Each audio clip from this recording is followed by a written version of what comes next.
नमस्कार. शेजारचा व्हिडिओ पाहताय तुम्ही. हा बीड महानगरपालिकेमधला असल्याचं सांगितलं जाते. या व्हिडिओवरनं एक गोष्ट लक्षात येते, ह्या मूर्ख आणि नालायक अधिकाऱ्यांना त्या बीडमध्ये तुम्ही चारू बाजूला नजर मारा.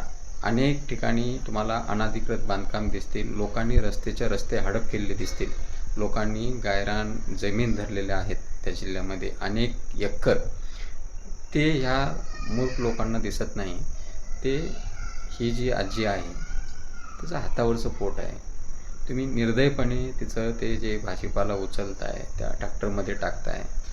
अरे, त्यांनी आज केलं तर त्यांना उद्या खायला भेटते. आता तुम्ही म्हणाल की मग अतिक्रमण करू द्यायचं का? रस्त्यावरती कुठेही विकायला बसू द्यायचं का?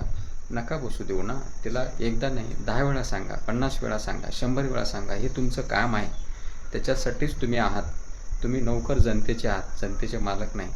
जर ती बिचारी स्वतःचं पोट भरण्यासाठी, स्वतःचा परिवार चालवण्यासाठी जर रस्त्यावरती बसून चोऱ्यामाऱ्या न करता जर व्यवसाय करत असेल आणि त्यामधनं 2 रुपये कमवून जर घर चालवत असेल, तर तुम्हाला त्याची लाज वाटली पाहिजे अशी निर्दयीपणे कारवाई करताना.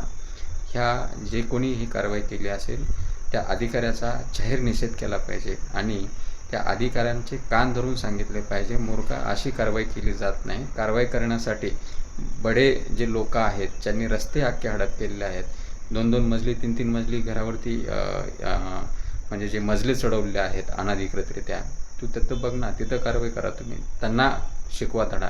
तुम्ही अशा लोकांना जर तुम्ही कारवाई करत असाल, ज्याचं हातावरचं पोट आहे, अशा लोकांशी जर तुम्ही त्यांच्या आयुष्याशी, जीवनाशी खेळत असाल, तर ते योग्य नाही.